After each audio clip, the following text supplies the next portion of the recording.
I was sitting in the family room, watching television, enjoying one of the few quiet moments I still had. The news was playing softly. A cup of coffee rested beside me. This chair, this room, this silence, it was mine. Then the door slammed. I didn't need to look up. I already knew. My son-in-law walked in, stood in front of the TV, and turned it off. The screen went black. "Go to your room," he said. "This living room is mine now." I looked toward my daughter. She stood there with shopping bags in her hands, eyes lowered, saying nothing. That silence told me everything. I didn't argue. I didn't raise my voice. I simply stood up, picked up my keys, and walked out of my own house. Because after 35 years working with property records, I learned one truth. Words fade. Documents don't. That night, I stayed at a hotel. For the first time in years, no one told me to be quiet.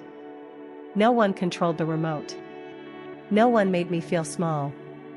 The next morning, I made one phone call. To a lawyer. The house was mine. The deed had my name on it, and only mine. No lease. No rent paid.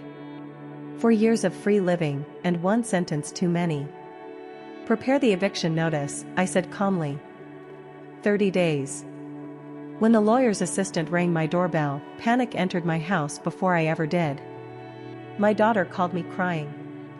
My son-in-law screamed in the background. I stayed calm. Paper doesn't scream. Paper decides. I suspended the internet. Canceled the cable. Blocked the extra credit card. Not out of revenge. Out of order. When my daughter met me later, she said I was cruel. That I was humiliating them. I looked at her and said quietly, "Humiliation is being thrown out of your own living room. Today, everyone simply pays their own bills." She didn't answer. But for the first time, she listened.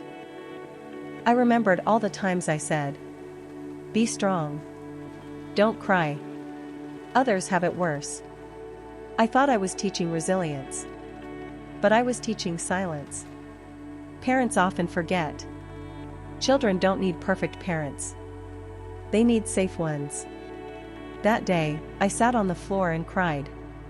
Not as a mother, but as a human who failed to listen. The confrontation. That evening, when my son returned home, I didn't ask questions. I hugged him. For a long time. He froze at first. Then slowly, he broke. Tears he had held for years finally escaped. And for the first time, he spoke without fear. He told me everything. And I listened. Without correcting. Without defending. Without interrupting. Healing begins. Healing doesn't happen in one conversation. It happens in moments. In listening. In patience. In letting someone feel seen. That night, we didn't fix everything. But we began. Message to parents. If you are a parent listening to this, please remember. Your child may be smiling. And still breaking inside. Ask them questions.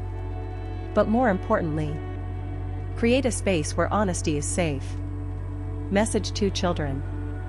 And if you are a child listening, your feelings matter. Your voice matters. You don't have to disappear to be loved. That wooden box still exists. But now, it stays open. Because silence no longer lives in our home. Thank you for listening to Voices of May. If this story touched you, leave a comment. Your voice deserves to be heard. Good night.